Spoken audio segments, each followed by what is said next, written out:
Cool. Yeah. So Megan, it is great to be speaking with you. It's the first time we've had a chat like this. Like we've known each other for a while, but yeah, Mhm. it's great to have you on the Gentle Rebel podcast to talk a little bit about things like coaching. So yeah, welcome. Yeah, thanks for having me on.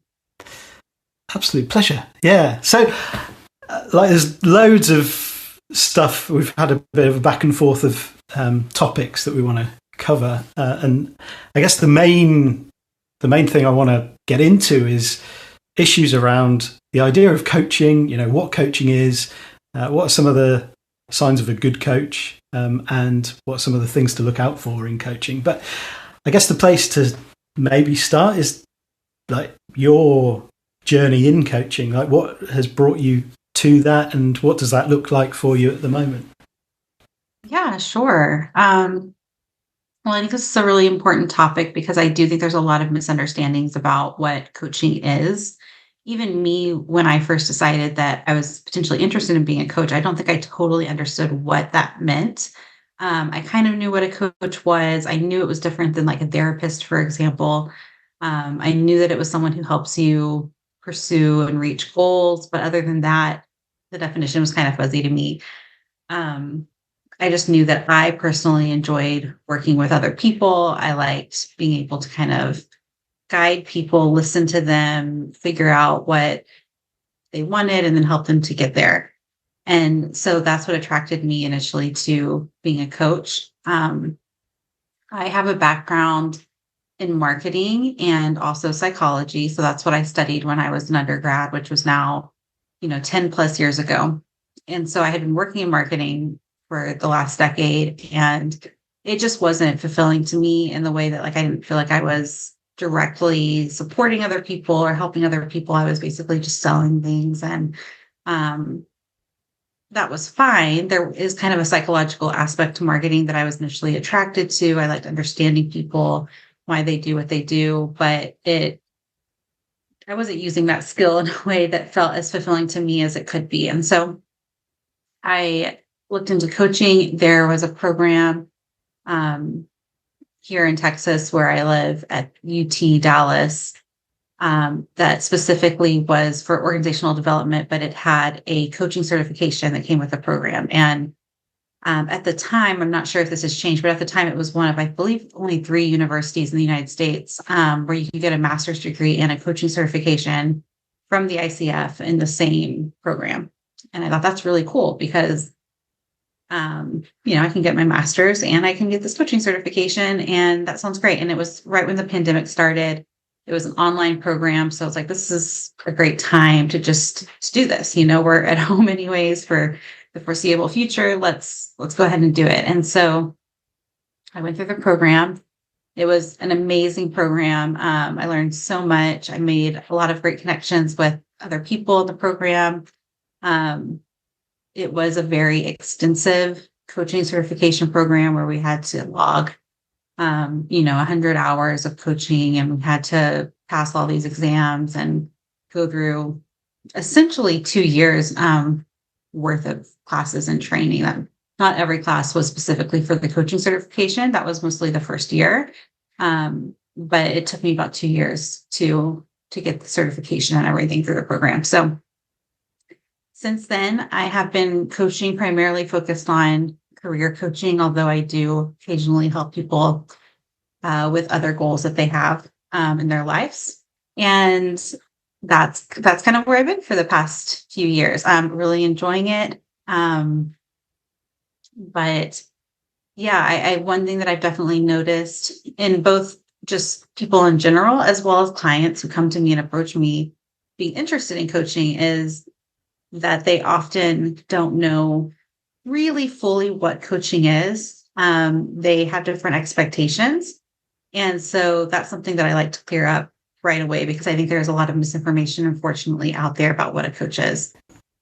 Yeah, totally. Yeah, no, I think it's a good place for us to really start is distinguishing between those different types of kind of helping intervention, I suppose, because I think there are so many that you ask people what they think coaching is, and a whole load of stuff will come out, and often it's like, no, not quite. So yeah, what do you say when you're kind of clarifying those differences?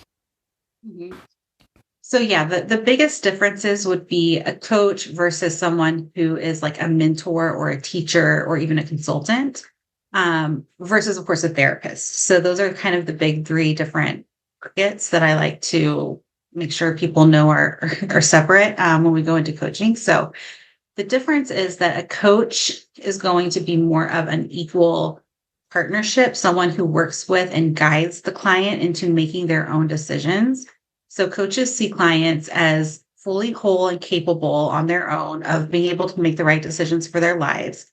And we're going to ask questions. We're going to, practice active listening and ask the right questions to kind of guide you towards making those decisions for yourself. We're also going to be more focused on what's happening with you now and where you want to be in the future, and what potential changes do you need to make to get to where you want to be in the future.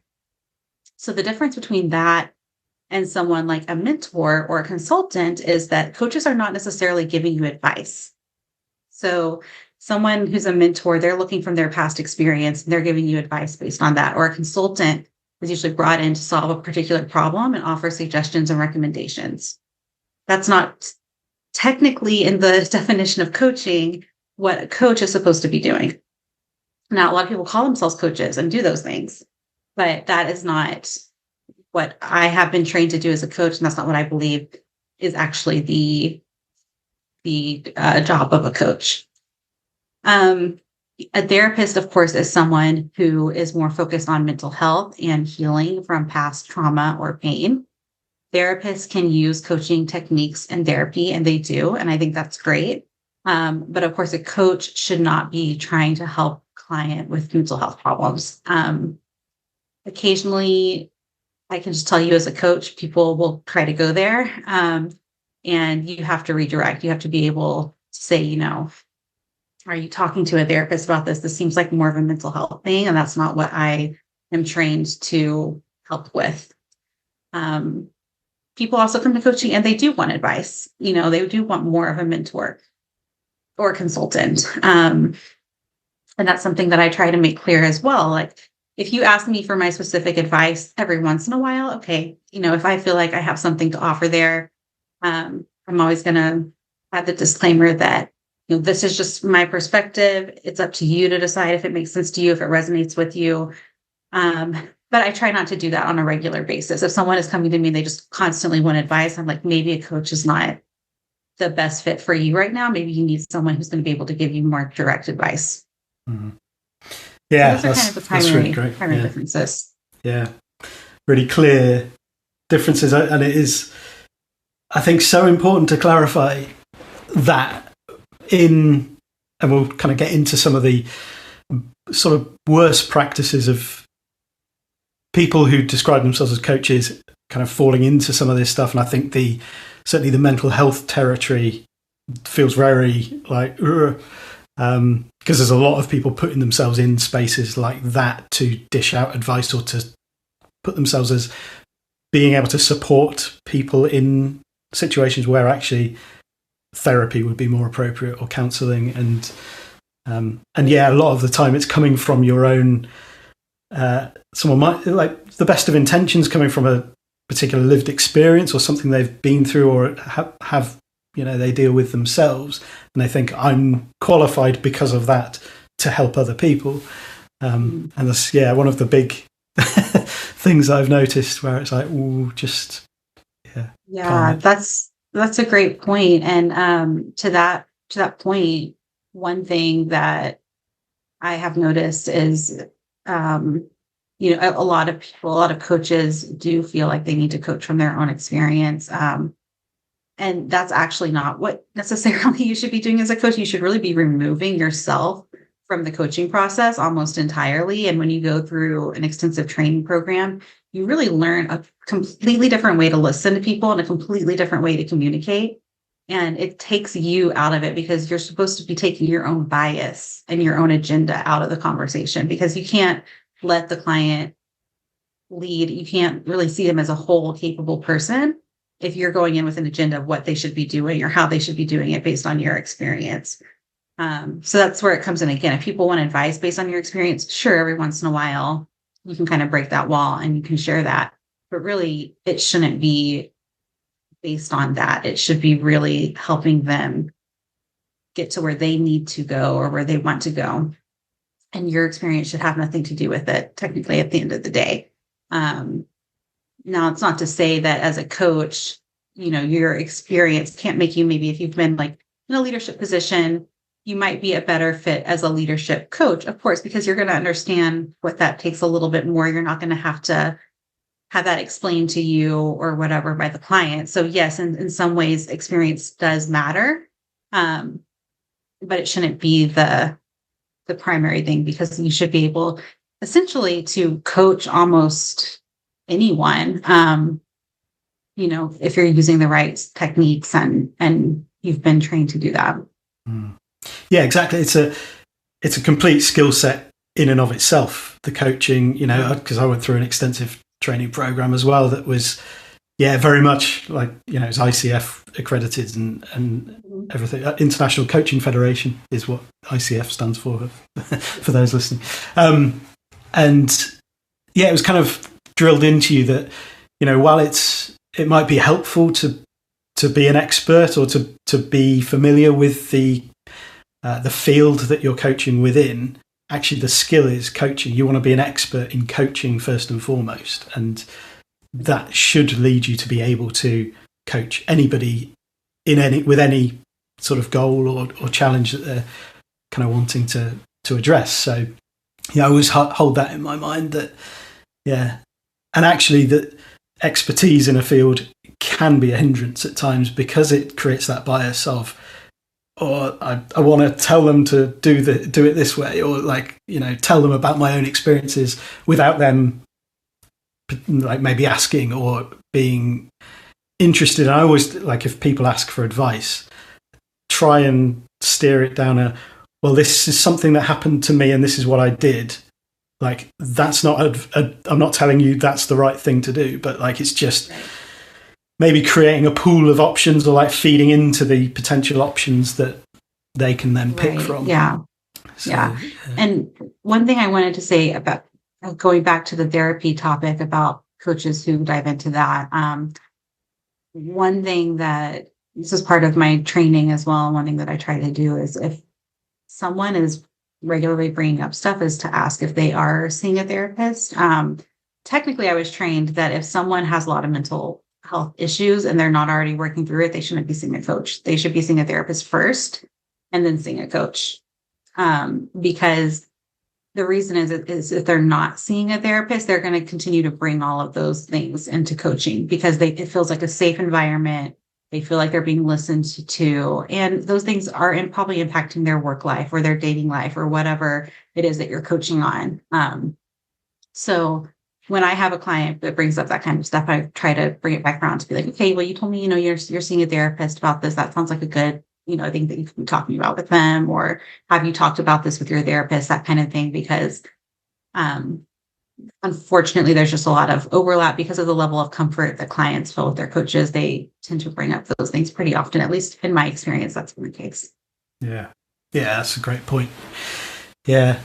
And we're going to, I think, go towards the question of regulation in the coaching industry sort of in a bit, but I found a really interesting thing. I hadn't really thought about it like this, but on schoolofcoachingmastery.com, there was an article about whether or not coaching should be sort of government regulated.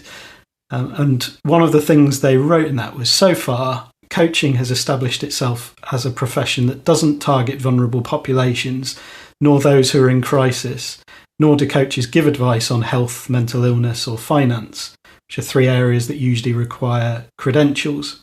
And so, I'll just sort of sowing that seed at this point, and then we'll, maybe kind of pick up on that thread a little bit later. But I think the next place is what is a bad coach? So thinking about the red flags when looking for a coach, or when sort of responding to people's marketing, because there's a lot of coaches marketing themselves at the moment, and how do you sort of distinguish a good coach from a bad coach?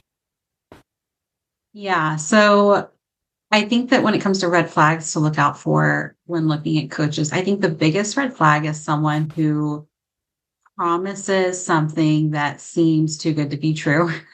That's probably almost the case in almost every circumstance, right? But there's a lot of marketing out there that promises really big things for very little investment, or maybe a big investment, but a small amount of time. You can make six figures coaching other coaches, or, you can make whatever this big dream that you have is in 6 months with my program. And all you need to do is pay me this amount of money. And that kind of stuff is always a red flag to me, because I would never make those types of promises to a client. I will say, you're going to tell me, we're going to figure out what your goals are, and then we're going to work together to achieve those goals. But I would never say, yeah, I'm going to make you six figures in a certain amount of time or something that's that specific.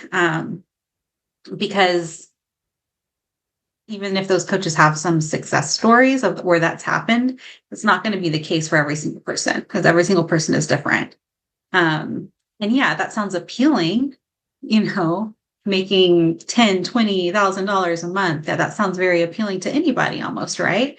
But is that really what everybody really wants? Is that really everyone's goal? Is that really what's best for them at this point in their life? So when people make big promises like that, especially around money, because that's a big one that I see, I tend to think that that's a red flag. And that's more of like a marketer tactic than it is, coaching, right? So I would say that's something to be aware of. Another thing is, does the coach have any credentials? What is their experience? What training programs have they gone through? Have they gone through a program that focuses on all of the ethical considerations of coaching? Like you said, you went through something that went through the ICF, and the ICF does have a code of ethics for all coaches. And if you're an ICF coach, you have to follow those code of ethics. Anyone can call themselves a coach, but have they actually been through a coaching training program, or did they just slap on the title and make an Instagram account and start saying that they were coaching people? So really looking into the background, the experience and the training and stuff like that of the coach is another important thing to do. And if they don't have that, then I would say that's another red flag. Or if they're not able to provide that, if you ask for that specifically, that would be a red flag to watch out for. Yeah, definitely. I think it's that sort of merging of marketing and, as you say, the fact that anybody can sort of adopt that word coach and sell a program, whatever. And because that's what really struck me about that quote, where it's like, doesn't target vulnerable populations, or those in crisis. And I think there's something I'm noticing is the coaches promising, especially when it's financial stuff, a 6-figure, 7-figure coaching business within 12 months or whatever.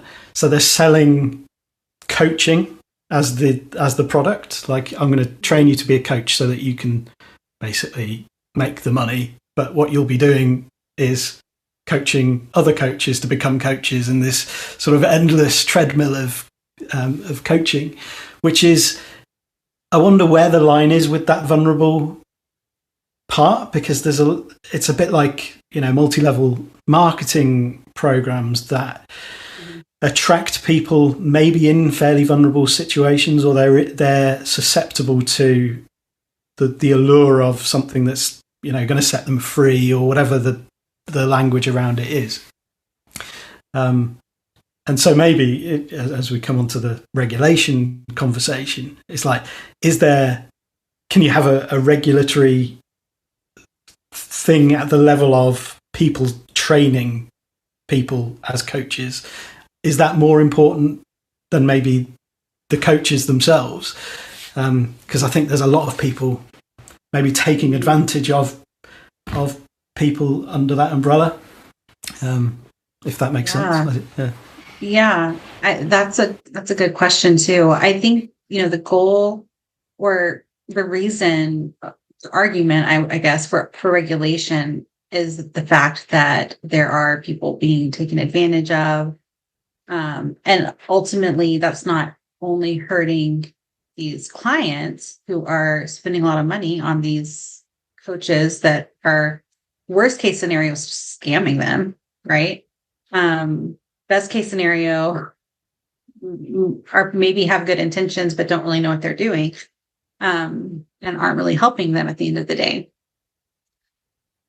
I think the argument for more regulation is that these people are being taken advantage of, but also it's hurting the industry. It's hurting the industry of coaching because people are seeing all of these bad experiences and they're saying, well, coaching is a scam. I mean, I've seen people say that, like coaching is a scam. And of course they would say that if their only experience or the only things that they've heard are from the people who have been scammed by these people who are calling themselves coaches.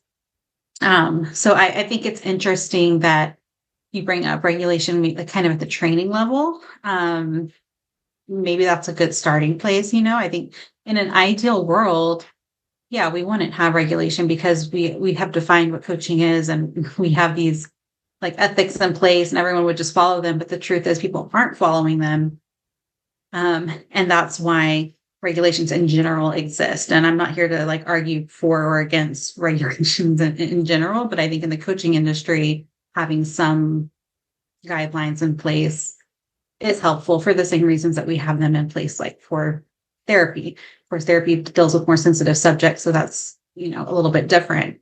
But we don't just have therapists who can go out and make a bunch of like lavish claims and that kind of thing. They would lose their license if they did some of the same stuff that these coaches are doing. And we just don't have that in coaching because it's such a new kind of profession. It's only been around for the last couple of decades. And so we're still learning and growing as an industry. Mm. Yeah, absolutely. Yeah, it's kind of that, the regulation question just feels like, I'm not for or against it really, but it's what it's, I suppose, symbolically representing beneath it, which is there's a bit of chaos and it's the reputation of the industry itself or the profession of coaching itself, which is at stake really, because people aren't, because people don't, like, as we started, those differences, people don't know what coaching is in the first place. So then when you're hearing these stories in like, there's lots of, podcast episodes coming out that are kind of highlighting really bad practices, documentaries, perfect for Netflix, like all of these horror stories of people using under the banner of coaching, doing really terrible things, basically. So then that becomes people's kind of frame of reference for, coaches, stay away from their terrible people. Right. Sorry. Oh, I was just going to add, I think, regardless of whether or not we have more regulation, I think probably in the future, maybe far future, but at some point we will. I think that regardless what we can do now as coaches, the best thing we can do is to help people understand what coaching actually is, what it isn't, the ethical guidelines to coaching, what a coach should be doing, what the red flags are. All the things we're talking about today, I think, are really important conversations for coaches to be having, and not making excuses for the people who are potentially in that gray to, a darker area that we don't want to see coaching go towards. Yeah, definitely. That's what's kind of driving me to have these conversations. And I think I'd seen you post something about escaping twin flames as an example of something that was really not good for the reputation of coaching. And Yeah, that was a really a great documentary on Netflix. So bizarre. I was just like, I love that kind of stuff. I love those documentaries on like Yeah. cults or anything where it's just like it gets weirder and weirder the longer you watch it. Um, but that's one example of many, and I watched many stuff like that where they bring up coaching. But in this specific case, for anyone who hasn't seen it, this is essentially started to help you find your twin flame, right? Your true love.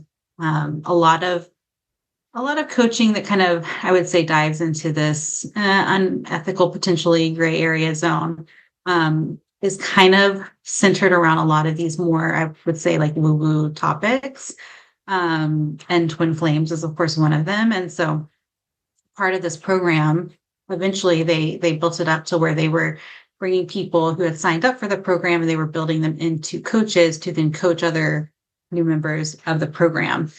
The problem with that is that these people have never actually been trained to be coaches. They're not coaches. They're just people who signed up to find the love of their life. And then maybe they had a success story, quote unquote, success through this program.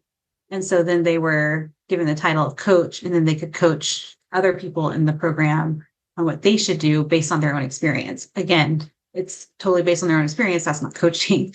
That's not coaching what coaching was. And so in this case, this program ended up really hurting people in a lot of ways. And I mean, it's just, I won't get into the details.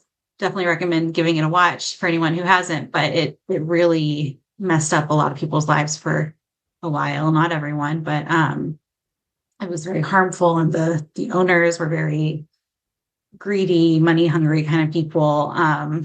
And so that was just one of many examples of these types of programs that have what they call coaching offered as a service, but it's not actually coaching. And in this case, is not just gray area, but really potentially significantly harming other people. Mm-hmm.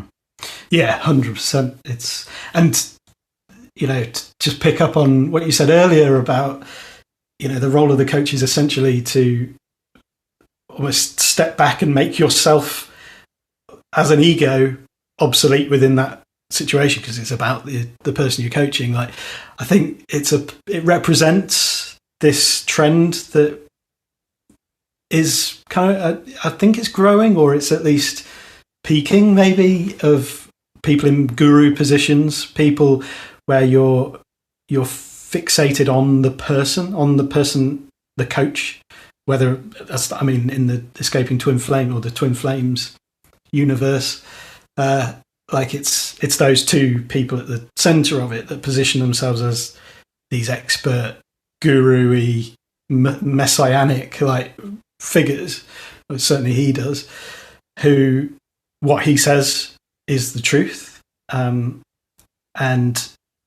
yeah, it's kind of like then you train the coaches to be like your disciples, to carry on your good work. Like it's right. and it's an extreme example, but I think that there is a trend in certain areas towards that by well-meaning people as well, where it kind of becomes about them and what they, you know, can teach or train as, and calling themselves a coach. And yeah, against that difference. And I just, to that point, you know, that's a great point, because in any position where you are helping another person, you have to realize that the other person is going to see you as maybe a little bit more of an authority. You know, if they're paying you for a service, you know, whether you're going to the doctor or the therapist or a coach or whatever, a mentor, teacher, they're going to see you as more of the expert, more of the authority figure. And there's the responsibility in that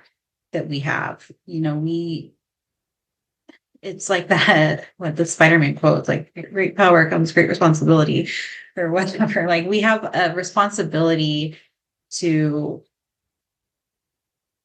be, I keep saying the word like ethical, but I think it's like so important in this case, or, you know, to have integrity in what we're doing, in working with other people. And I know that there's going to be people who say, well, but I have good intentions. It's like, okay, if you have good intentions and you really want to help, then then make sure that you're doing things the right way. Like make sure you actually have training to be an actual coach, and you're not just going in and telling people what they want to hear, or you're not just going in and telling people what your boss tells you to tell them, in some of these kind of like MLM cases. You're not just trying to like push them to sell your product or do what you want them to do, because that's not coaching. If you want to be a coach, then learn how to be an actual coach, learn that skill set, and then practice that. So that's me on my soapbox. I'm sorry, but I love it. That's how I feel about it at this point. Yeah, no, I totally agree. And I think it's, as you say, like, go and learn to be a coach, practice being a coach. Actually, coaching is really hard. Like there's a reason it takes that long to, you need to build up all of those hours and, sort of evidence what you're doing and the way that you've worked with people and stuff, because actually that kind of coaching isn't all that natural. So a coaching conversation where you don't kind of come back with something advice based or whatever, like, oh yeah, I had the same kind of thing. And it's like, that might be a natural conversational thing that you do, but in coaching, no, it's not. And actually it takes a lot of practice to, just shift that, the way that you approach conversations. In that sense. Yeah, I tell people it really, for me, it felt like rewiring my brain and how I listen and communicate with other people. And I felt like a good listener. I was already good at being empathetic with people. That was stuff that came naturally to me. And I do think those are skills that make me a better coach. But it was a whole different way of learning to listen and communicate that I had to learn. And it was still hard for me. And there was other people in my program who it was even harder for. They came in thinking like coaching is basically consulting. And I had a lot of people who were nearing retirement, and they thought, I have all this experience that I can share with people now. They came into the program and they're like, oh, this is not what I thought coaching was. I thought coaching was me getting to share my experience and my expertise with everyone all the time. And it's like, that's fine. If you want to do that, go be a consultant, be a teacher, be a mentor. There's a lot of great fields for you that you would be really great at. And that's what some of them ended up doing. And others embraced coaching and they learned the skill and they got really good at it. But yeah, again, it is a whole different way of interaction. And that's something that people need to really understand, because it is hard to learn. Yeah. Yeah. But it's very rewarding as well. Once you start to, I think there's just something that I love about it, where it's when you see people really take, like, for want of a better term, like having that empowering, like experiencing that empowerment of like, I am actually taking responsibility myself. Like they may come thinking, I'm looking for advice. I want help. I want to know what to do in this situation. And as you see that change over a period of time, in that them coming into that, their own sense of self, it's like, yes, this is amazing. It's great to see. Yeah, it's beautiful. It's very like an empowering process, I think. And, people will come into it sometimes. And even though as a coach, your job is to see them as whole, on their own, and people who are able to make their own decisions and choices, they might not see themselves that way, so being able to see someone kind of go through that transition and suddenly they're like, oh, I can make decisions for my life. I can achieve things on my own. And just kind of watching that, it's a beautiful thing to watch. And it's so much more empowering to me than just telling them what I would do based on my experience, because that might not work for them. Yeah. Yeah, totally. Yeah. And then guaranteed to come back later and be like, nah, what you told me to do didn't work. Yeah. That's why a lot of times coaches that use that approach don't have the same type of success stories. They might have a few because some people are similar to them, but other people will try it and their tactics won't work because they're not them. They're a different person. Yeah, absolutely. So the ethical, you talked about the sort of ethics of coaching, and the ICF have a whole kind of document. There's PDF on the website of the ethical guidelines that they expect accredited and membership coaches to adhere to. And there's also like the core competencies there. But is there anything that stands out to you within those ethical standards that are worth kind of just emphasizing for people who may be looking for a coach or thinking about, again, those red flags versus good things?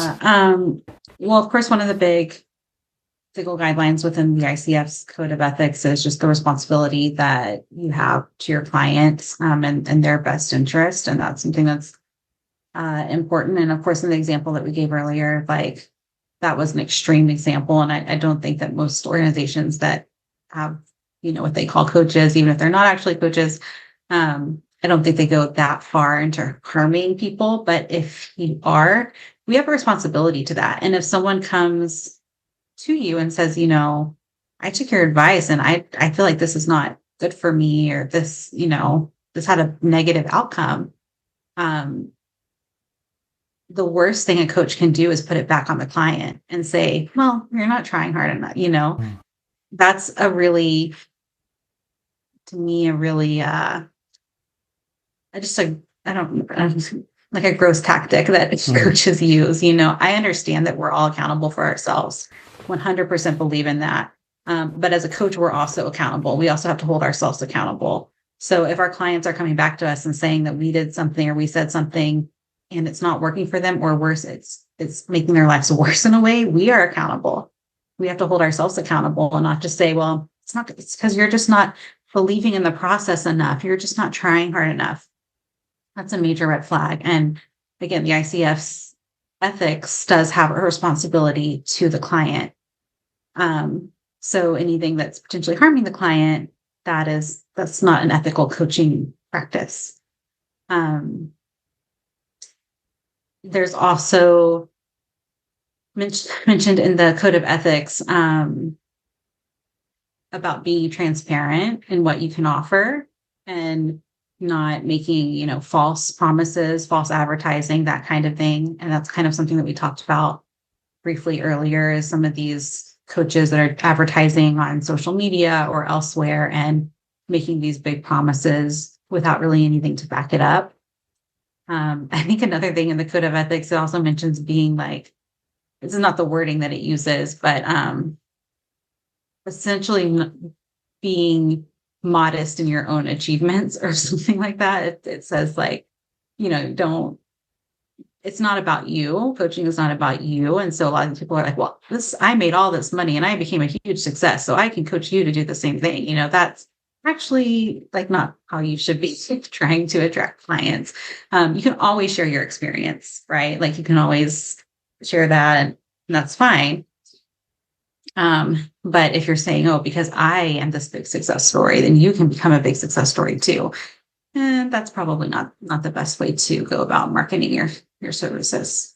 Have you got any thoughts on ethical approaches to marketing coaching? I guess it's where a lot of this starts, isn't it? Where, you think, okay, how do you attract clients, especially if you're using social media? And the simplest way is either to create a sense of, manufacturing problems that people have. So it's like, I can help you solve this issue that I've just invented that you clearly have. And then giving them a sense of urgency and loneliness probably is a big factor. Like, I'm the only one who's dealing with this, but this savior can come and help me. And there are some kind of, I guess, the psychological aspects of that make it quite an easy sell in some regards. How do you market yourself as a coach without resorting to those tactics in a way that actually people are attracted to? Yeah, great question. So I mentioned that I also have a background in marketing.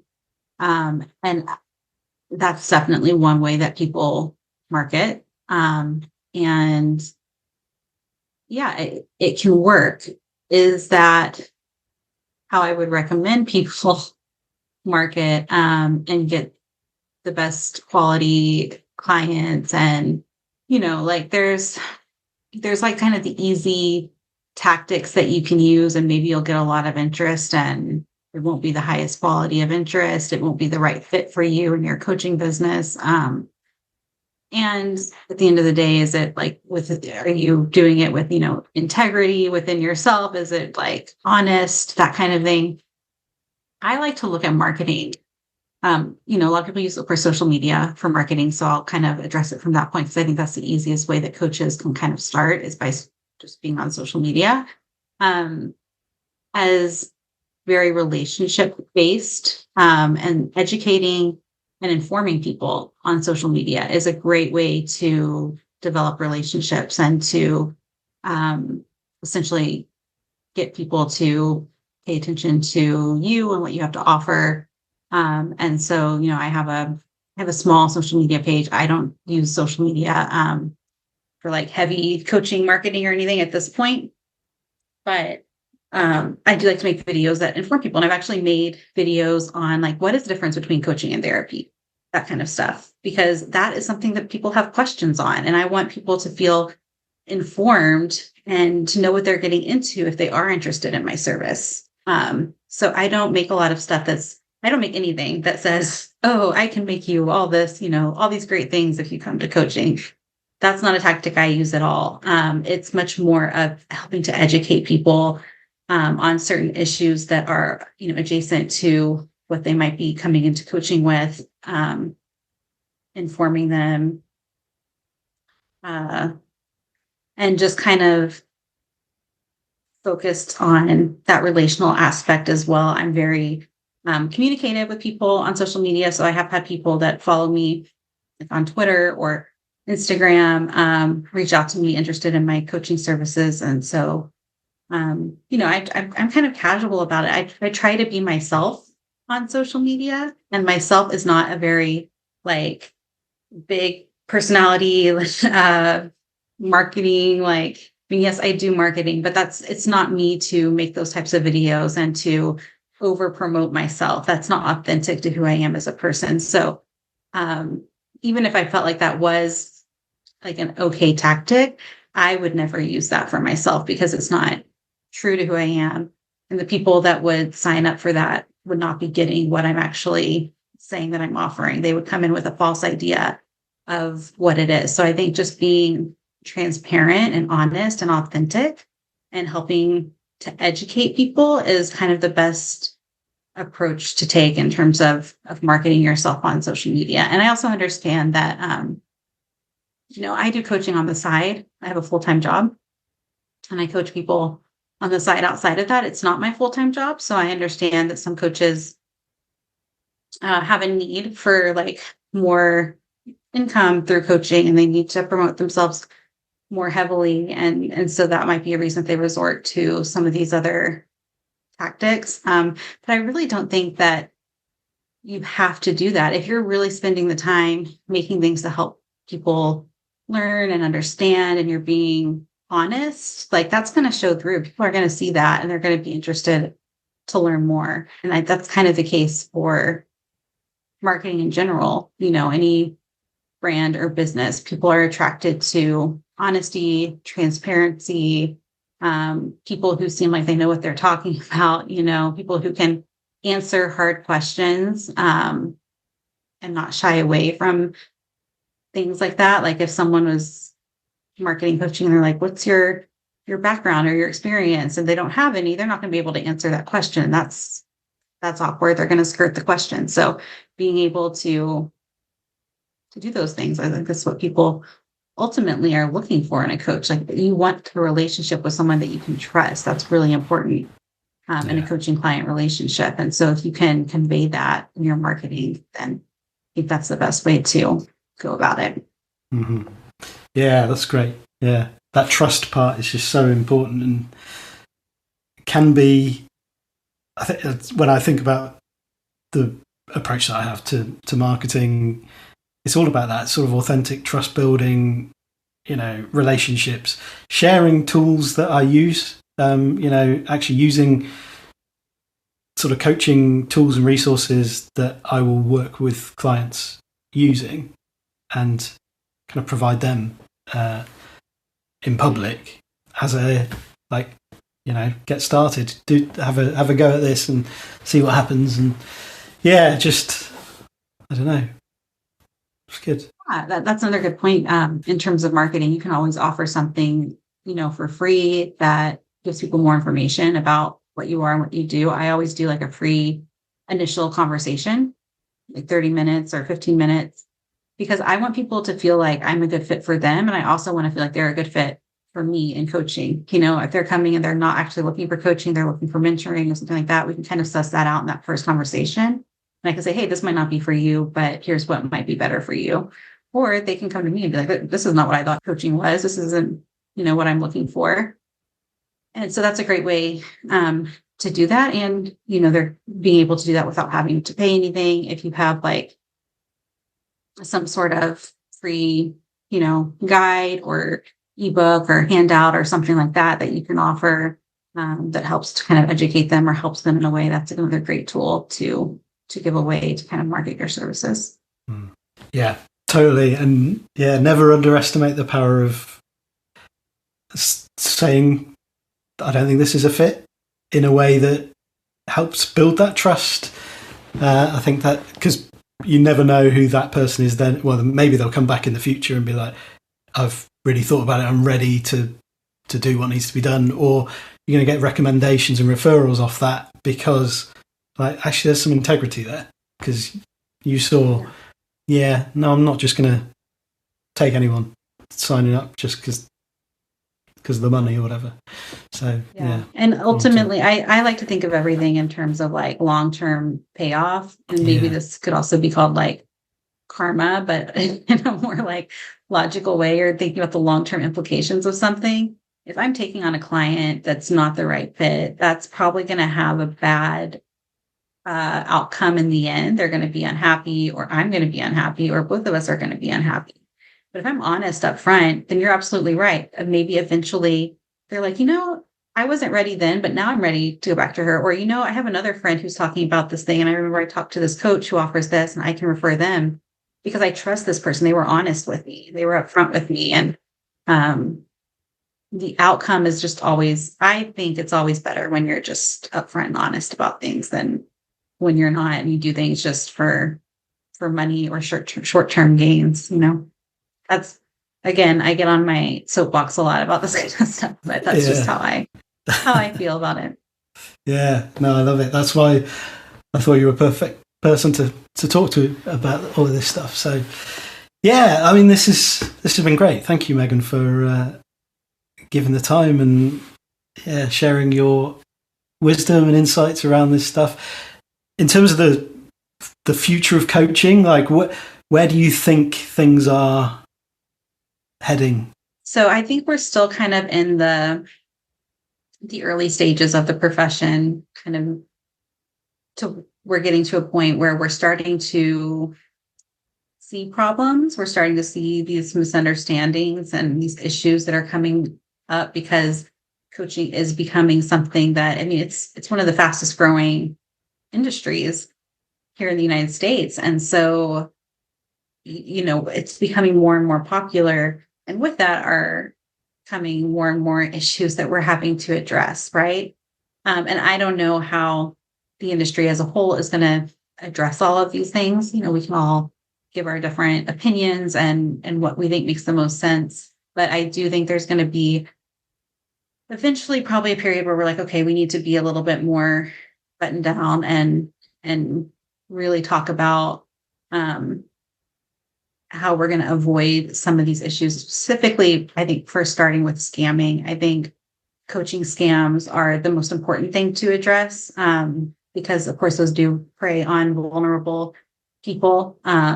So I think that's something that the industry needs to address fairly soon.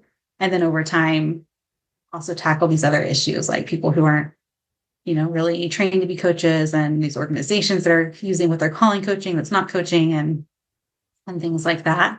I think it will become a more professional industry over time. And we already have organizations kind of leading the way, like the ICF and others that are really serious about these types of things. And so I think it's going in a good direction. I just think that like with anything that's relatively new, even though maybe 25, 30 years doesn't sound new, it is new for a new profession.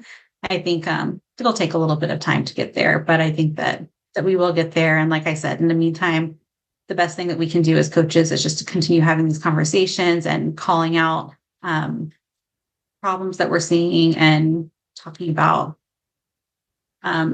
how people can avoid falling into traps and how they can get the most out of coaching and get the greatest benefit from coaches, and how coaches can also benefit, as well, in the industry as a whole. So very well said. Yeah. Great. Yeah. And if people want to follow up with you as a result of this, where's the best place for them to go? So I am on TikTok and Instagram. Coach with Megan is my handle there. Again, I haven't been super active on that, but I have a few like educational and informational videos there about coaching. And my website is meganmmalone.com. So not a whole lot there right now, but that's where you can find a little bit more information if you're interested in coaching. Fantastic. Well, Megan, thank you. Yeah, thank you. It was great.